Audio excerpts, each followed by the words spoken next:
So how you doing? I'm doing fine, Gerardo. How are you? Despite whatever goes on in the world, you feel okay? I'm doing very well, thank you. You know, it's wonderful seeing you with the children. That, I think, is the real Michael Jackson that has not been seeing you with your own children, one in diapers, the other two toddlers. I don't know how you manage without a nanny. Well, I enjoy taking care of my children myself. It's fun. That's why I had them, so I could take care of them, and it's great relief for me. You know, it's pleasure. It keeps me happy and laughing, and they're wonderful, sweet, innocent children. They really are. I saw you as kind of the arbitrator between the Nickelodeon channel and the Disney channel there. That was Yeah, you notice. You get some really difficult problems to solve Yes, there. yes. But you have such a kind of a normal life there. It's sweet to see. Thank you. But Well, they bring me that, you know. Yeah, tell me what the children mean to you, your own children.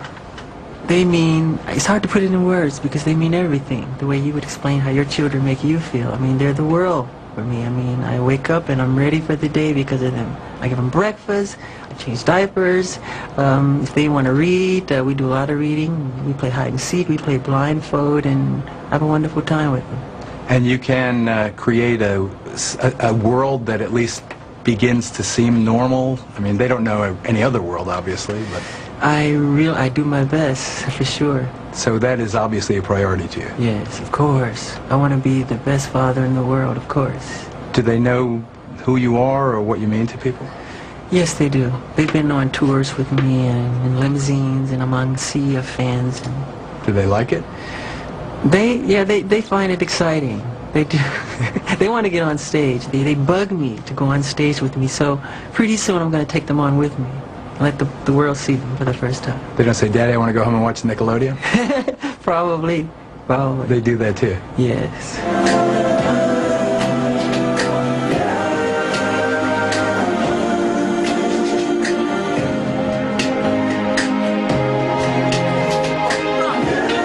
So how do you feel being here in a recording studio again, focusing on the music again? Is it a relief in a sense?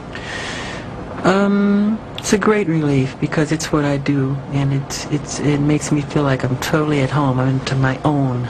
This is what I'm here for, and any of the arts like that could be film, music, you know, any type of art. I love it. So when you're being the quote-unquote king of pop, that's when you're most comfortable? I don't know. Or is it very reminiscent of the way my brothers and I are together? Yeah. Who's top dog? Randy. Yeah. That's not what I saw. But you trust your family. Of course. And that's, you have to. Is it blood thicker than water thing? What is it? Yeah, and family is everything to us. I mean, it's love. It's what we were taught, and values, and we're friends at the end of the day, which is important. Other than what the public or press people say, we're friends. We love each other very much. So is the family still closely knit despite all the kind of tabloid stuff over That's the years? sensationalism. How do you deal with that? How do I deal with sensationalism? Yeah, how do you deal with everything in your life being magnified, exaggerated? It's not true. Almost to a grotesque It's like sense. looking at a fictitious movie because it's fiction. It's like watching science fiction. It's not true. And I know myself. And it's sad when other people have to read those things and they believe it. But Do you feel like holding a press conference every week and saying, well, this is the rumor du jour? That's not true. No, because I know eventually the truth will prevail. And I'm about truth, you know?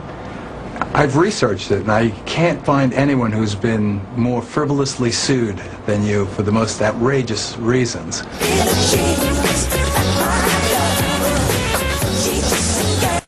One of your attorneys told me that a woman called Billie Jean Jackson called and said, stop accepting any paychecks, Mr. Attorney. I'm the wife, and I'm Billie Jean, taking it obviously from your hit song. Yes. I mean, how do you first of all, does it affect you, the rumors? Does it affect me? Yeah.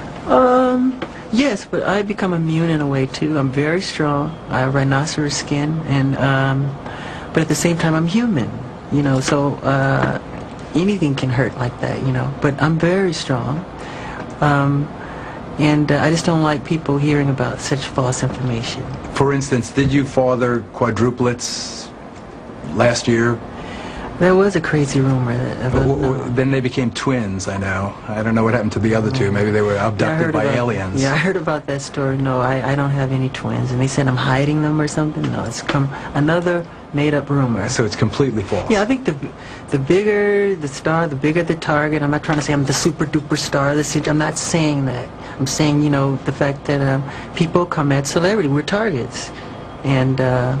But truth always prevails, and I believe in that. I believe in God, you know?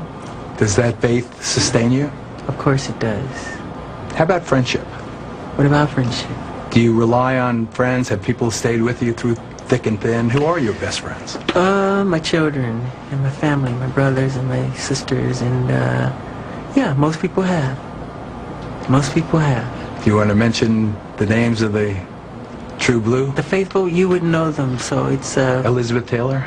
Well, she's very loyal. I see Elizabeth all the time. She's my dear friend. I was just at her house. So how long have you two been friends? I've known Elizabeth closely since I was 16, yeah. And you've been making music since you were 5? Yes. So you're in your 5th decade. That's 41 years of making music. Yes. You ever get sick of it? No, not at all. I never get enough of it. Really? Really. Do you ever get sick of Randy? Never. He's here, Liz, Joe, that's right. Never. He's wonderful. He's been very supportive and amazingly brilliant, really. They're all different. Your whole family is Every crazy, brother and eccentric, sister is like my family. completely different. Like any family, you know, you have all the different elements, and everybody's different. That's what makes it a family. When you have such intense scrutiny, how do you live any kind of normal life? How do you know, have any fun outside of your own property? I don't. I go off property sometime, but not all the time. I create my world behind the gates, you know, because I can't go to the local movie theater down the street or the local park down the street or go pick up ice cream at the market, at the corner store. So you want to create that world behind the gates, and that's what I try and do. And it's not just for me if I could share with my family or friends or whoever I do. And that necessity for some privacy drives all these crazy rumors and speculations. So it's a difficult balancing act that you have to endure. Yes, it's part of what comes with celebrity. You know? But you're not complaining, are you? I don't. I try to, you know, rub it off. Not that I don't know what I'm the king of. King of getting shot at, maybe. No. King of journalism. So what is it about children in distress? You mentioned the tsunami relief effort. Yes. What is it? Is it your own fatherhood that motivates that? Caring and reading the Bible, learning about God, Jesus, love. Jesus said, bring on the children, imitate children, you know, be like little children, and to take care of others, to take care of old people. And we were raised with those values. Those are very important values, and my family and I, we were raised with those values, and they continue strong in us today.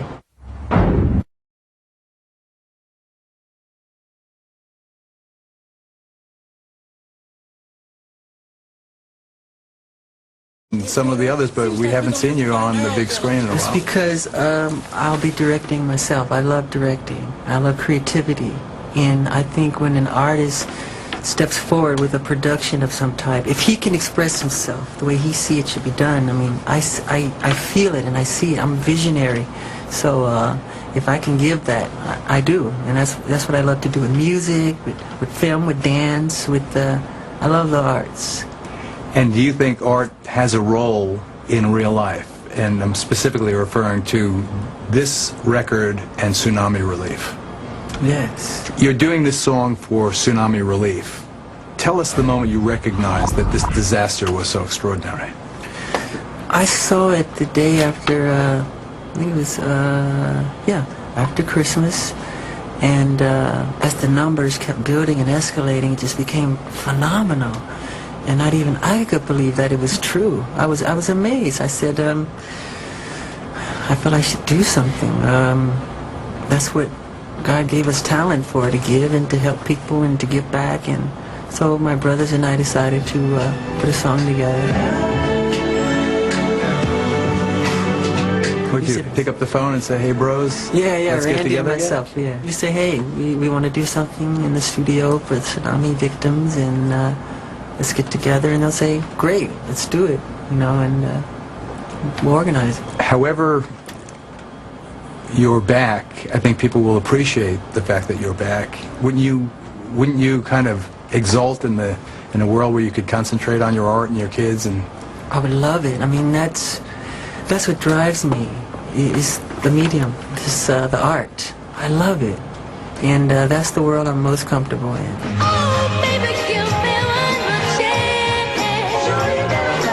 In Gary, Indiana, did you ever expect where your world would be as a 46-year-old man? I never thought about it, really. I never thought about it. I knew I wanted to do something wonderful in my life and to help people, and I never really clearly thought about it when I was really little. I just sang and danced and didn't understand why people were applauding and clapping and screaming, and you really don't. You don't know why. When you grow up like that on stage, when do you get it? When do you understand where you fit into society? I think it takes longer when you get older. You start to have a more rounded personality, and your brain starts to grow. You start reasoning and understanding more things and researching, you know. That's how it happened for me. Isn't it nice to have a conversation on television where people can hear you just being ordinary, normal, reasonable? I'm like this all the time. I'm just being myself. Well, God bless you. Thank you.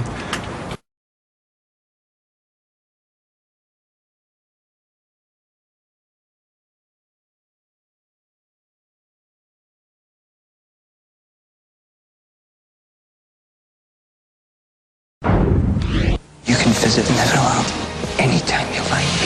How? Just believe. Did you ever see the movie Finding Neverland or read about James Barrie, the man who wrote Peter Pan? I know a lot about Mr. Barrie. I shouldn't say a lot, but I've always appreciated Mr. Barrie's work, and I've been a fan of Mr. Barrie for many, many, many years. You know, he had a rocky road. It's similar to you. I don't want to get too far into it, but tell us what led to the creation of Neverland. I mean, specifically the place. There's two Neverlands. There's three. There's the Peter Pan's Neverland, there's the Neverland in Michael Jackson's mind, and then there's the physical place that you created up there that I visited you when you brought up all the inner city children. Why did you create that place?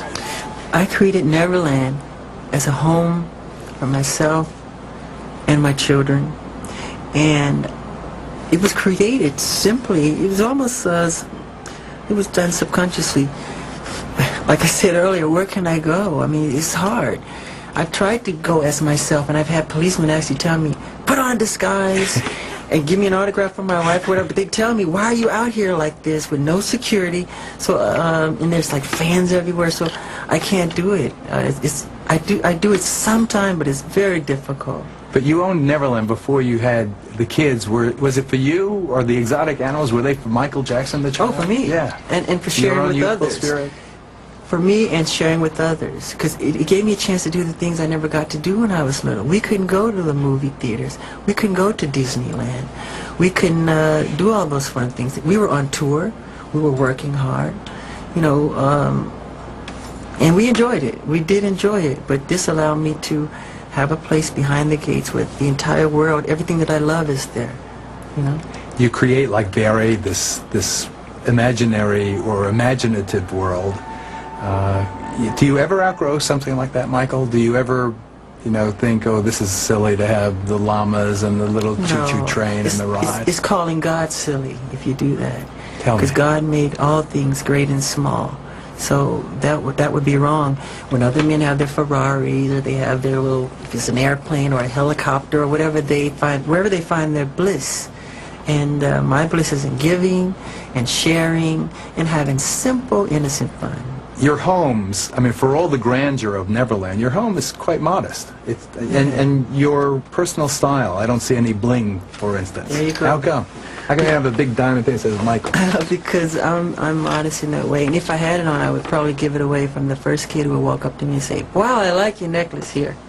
You can have it. Because when I was little, stars like Sammy Davis, Fred Astaire, you know, Gene Kelly, if I admired something they were wearing, if I simply said, God, I love that shirt you're wearing, they would give it to me. So I was taught that, you know, that's part of a show business trait, you know, to hand it over.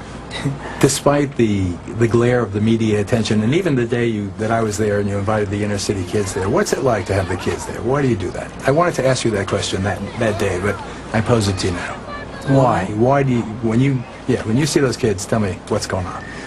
Because I think I've traveled the world over 8 times around the world, and I go to I do as many hospitals and orphanages as I do concerts. But of course it's not covered. That's not why I do it for coverage. I do it because it's from my heart. And there are so many children in the cities who've never seen mountains, who haven't been on a carousel, who haven't petted a horse or a llama, who've never seen them. So if I can open my gates, and those gates open, and that bliss, an explosion of screaming and laughter from the children, and they run past the bridge, they run on the rides, I say, thank you, God. I feel I won God's smile of approval, you know, because I'm doing something that brings joy and happiness to other people. So you're close to your siblings. Yes. How does it affect you then when they get involved, like Janet's Super Bowl flat? Oh, I can't speak for my sister, but Just tell me how you responded as a brother and as a viewer. with love. Actually, I was looking right at it, and I didn't see it. I was at a friend of mine's house in La Jolla, Ron Burkle, and in a movie theater, it was huge on the screen. I didn't even see it. So I heard all this controversy the next day. I said, that's not true. I saw none of it. So. Do you think the controversy was overblown? And do you Yes. think it's a Jackson-related phenomenon, or is it a testament to our time socially in this country? Well, that's an interesting hypothesis, too. It's both. It's hard to answer, really. I'd rather not answer that one. Okay. Did you call her and say, don't sweat the small stuff? Yeah, something like that. Be strong. This too shall pass. Don't worry about it. You know, I've seen worse things. I said, Janet, I once, you're too young to remember, but I once watched the Oscars with David Niven on it, and a naked man came running across, streaking. Now, he didn't get there on his own. That was organized, but they didn't say much about that. I'll just say that much. That was live around the world. Let me say, Next day it was a joke. It was a joke. I think there is a Jackson component. I think there is. You can say that. Okay, I just did. You can say it. I did. I think it was exaggerated, and I think that the Jackson connection was part of the reason it was exaggerated. Thank you, Earl.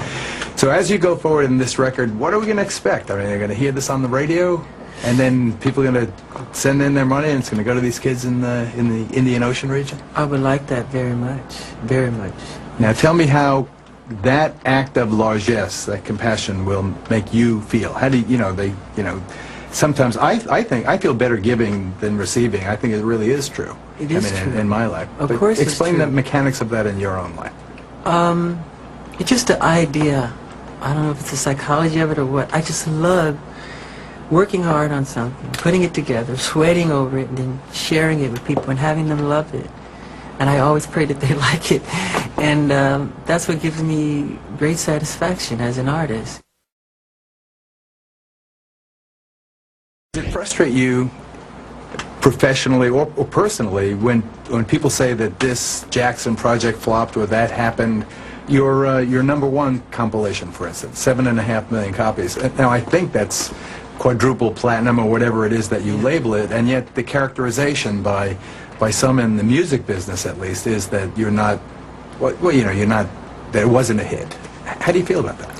Negative news, sensationalism seem to sell more than wonderful, positive news. And people rather hear gossip, I think, sometimes, than the truth. And my last 8 albums have all entered the charts at #1, and so people like to sensationalize things and make up stories and rumors, and sometimes... Does it hurt your feelings? Do you want to scream out and say, hey, wait a second, check the numbers? It's a commonology in mankind that I don't like, that part of it, that kind of, envy. But then there's a beautiful side to mankind too, isn't it? But not to Eminem. We've spoken about it. I think that you should. Why not? Speak about what? About Eminem and this disrespect that he showed you. I'm gonna make you dance, get your chance. Yeah, boy, shake that thing. Whoops, I mean girl, girl. Girl, you know you're my world. All right, now lose it. Stevie Wonder said that he was piling on and how really rude it was for someone who made his money from the community, as Eminem has, to now diss the community in a sense, and a racist, and I've said it, very bold-faced, bigoted kind of presentation. Tell us how that hurt you and how you're feeling about it now. I've never met Mr. Eminem, and to have him, I've always admired him, and to have him do something like that was pretty painful as an artist to another artist. And it's sad because, well, I think what Stevie Wonder said is true. And I just don't want to say too much more than that. But he should be ashamed of himself, what he's doing. Stevie said he's bull. Is what he said. Stevie did, and he used the word. He is bull. That's what he said. I mean, I'm not saying that Stevie said it. And Stevie is he's amazing. He's one of the sweetest men in the world. You know. So when Stevie said that, did you feel a tremendous sense of reassurance of brotherly love there? Yes, I love Stevie Wonder. To me, he's a musical prophet, and I'll always love him. But a lot of people respect Stevie, and he's a very strong entity in this medium, in this business. And when he speaks, people listen. And it was wrong of Eminem to do what he did. I've been an artist most of my life doing what I do, and I've never attacked another fellow artist. Great artists don't do that. You know, you don't have to do that. I mentioned Janet's, fiasco and the exaggerated response to it. Once again, do you think he only did it because he knew he could get away with it because you're Michael Jackson? Yeah, but it doesn't hurt, really. It's silly. It's kind of elementary, but I hope he's having fun. It's like a poo-poo joke. Yes, yeah. Yeah. Well, it still hurts your feelings, and you don't want your kids to see it. Oh, God, I would hate it if they saw it. I would hate that.